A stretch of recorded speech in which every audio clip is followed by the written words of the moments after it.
Network is absolutely free. Hello everyone and welcome back into the GSMC Dead Ball Sports Podcast, and we're going to keep moving along on today's list of off-season guides to a team that really shocked a lot of people to a certain extent. A lot of people thought that maybe they might have a shot of improving on their Russell Wilson era, but not to the extent where a rookie quarterback like Bo Nix could lead this team to the postseason. But alas, they did, and it proved that this Nix-Payton connection and development could be further along than people thought. Everyone thought that Bo Nix was going to be a project as soon as he was drafted by Sean Payton, but it looks like that project is becoming something a little more than just a project at this point in Bo Nix's career, because he's heading into this offseason having already participated in the playoffs, and now this Denver Broncos organization, for that matter, now knows the steps they need to take to potentially improve this team even more, which should be a very competitive, from a head coaching and team perspective, AFC West. So to sustain the success that they developed in the first year of the Bo Nix era, I do think that there are a couple things they need to find on offense, because as always, Sean Payton had a couple special players he could rely upon throughout his head coaching career that really made the difference offensively for all the teams he's worked with. And then on the defensive side of the football, I do think that this no-name unit really came together under Vance Joseph and really blossomed one of the best, perhaps most underrated defenses in the entire NFL. So I love to see them have some continuity to them. I know they have a couple players on expiring contracts, so I definitely want to see this defense continue to show signs that they can become a true unit to be feared in the NFL. But ultimately, really intriguing team to analyze here, because no one thought they would be in this position where we talked about them as a playoff team with few and far between concerns in a rookie year for a quarterback heavily expected to be a project under Sean Payton's tutelage. So without further ado, let's jump right into analyzing this Denver Broncos team, because I do think that a problem that I think that this team might come across, I'm not saying this is the biggest problem, they don't have a quote-unquote joker role yet for their offense. Every single time Sean Payton takes over as a head coach of a team, they have a guy, no matter which team they are, in their offense that they can rely upon to really offer versatility, whether it be in the backfield or in the passing game for the quarterback. And I think it would be really nice for Bo Nix to have this option kind of as a bailout, get out of jail free card kind of player.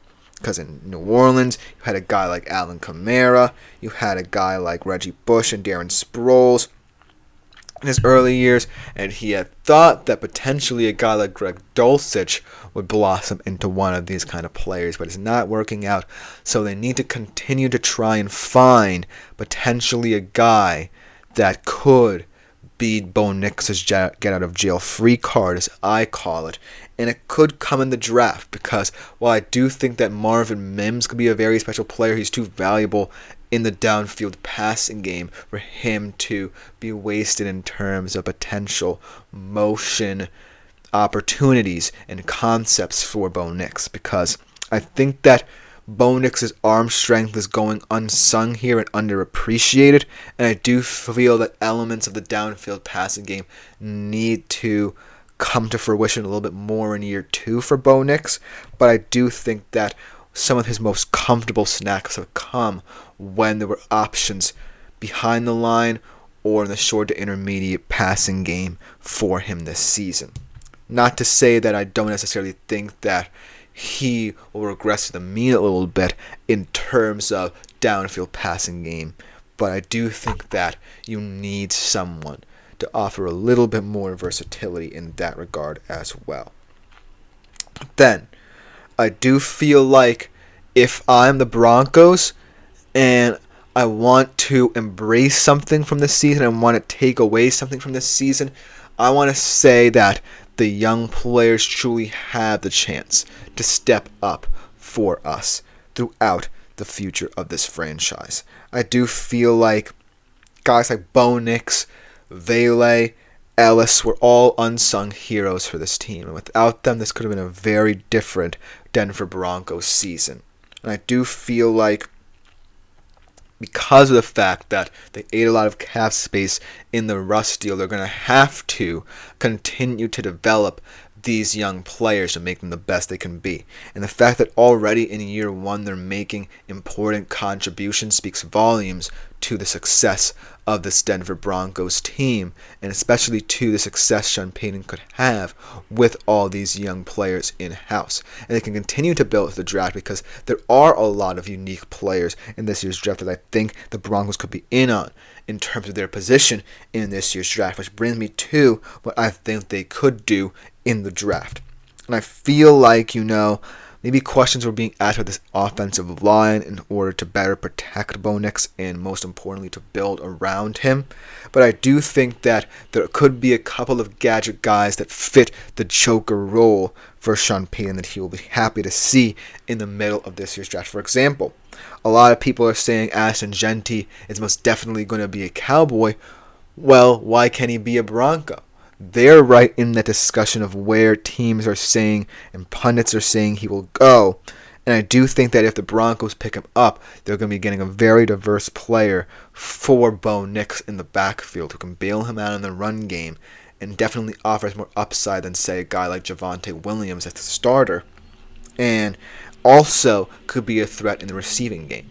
But if you actually want a guy who's a little bit of everything and play multiple hybrid roles for you, then look no further than a guy like Tyler Warren. This guy could be very special if he's in the hands of Sean Payton. He can line up anywhere for you, in the slot, in the seam, in the backfield, throw a pass for you, whatever you need him to do. Tyler Warren can be a special player and beyond that. And they definitely need a little bit more depth in this tight end room, seeing as to how Greg Dulcich hasn't lived up to the standard Sean Payton has wanted to this far. But ultimately, I feel that whoever they draft will immediately buy into this youthful mentality of maintaining what you have in-house and building on it. This is perhaps the most unique situation for any playoff team thus far this offseason because of the situation they're in. Think about it. They don't have much cap space, even though that's $61 million.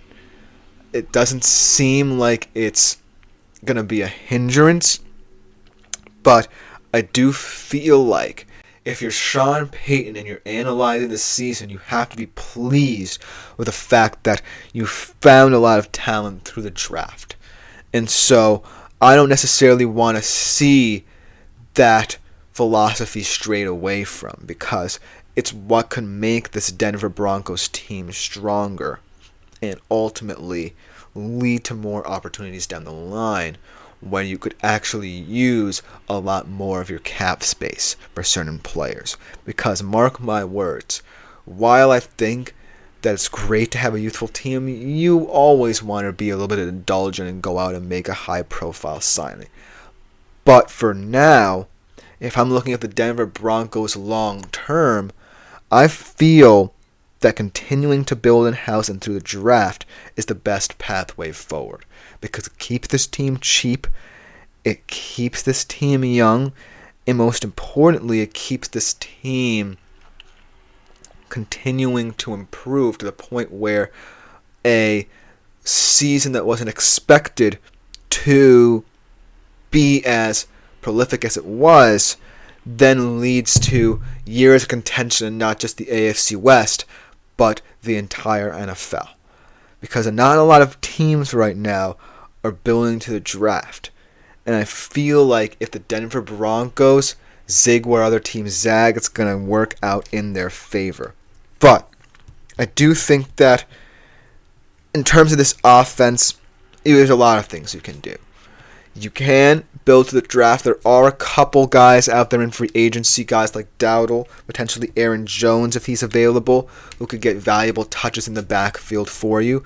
But there are more versatile players, in my opinion, in the draft, and especially in the middle of the draft, where Denver is picking. So if Genty or Warren fall to them, I would not be surprised in the slightest if Denver picks them up, because they could have a lot of fun in year 2 of the Bo Nix era should a guy like Genty or Warren fall to them. Now let's address this defense. Not too many issues here for the defense. They could re-sign a guy in DJ Jones, who was pretty valuable this year. Not necessarily the most valuable player, but they have been very proactive in re-signing key players. They locked up Pat Surtain a couple of years ago, Garrett Bolus. And I do think that Denver's rushing defense went understated last year, and they might want to continue that because they know they have the elite secondary for as long as Pat Surtain stays there.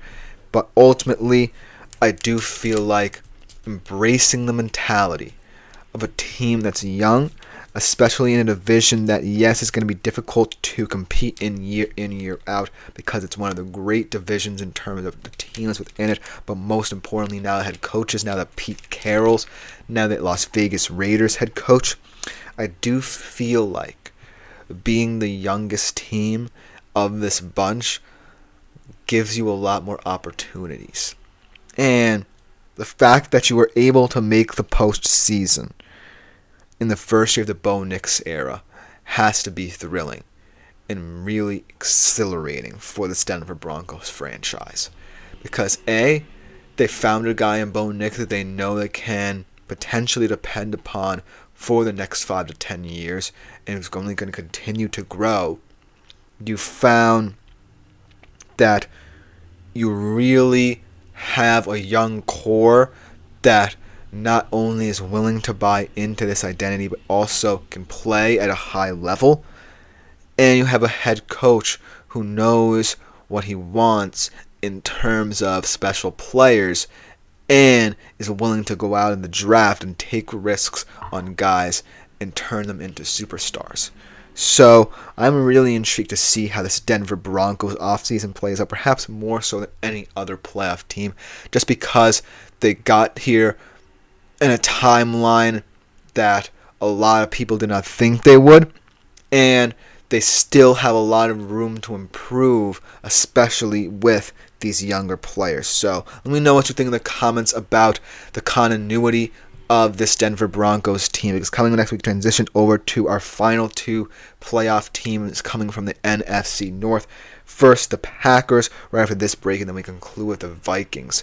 But let me know if you're a Broncos fan what you think about my off-season analysis, or have any opinions yourself, because coming next we're heading to the NFC North to talk about the Packers and Vikings. We'll be right back after this short break.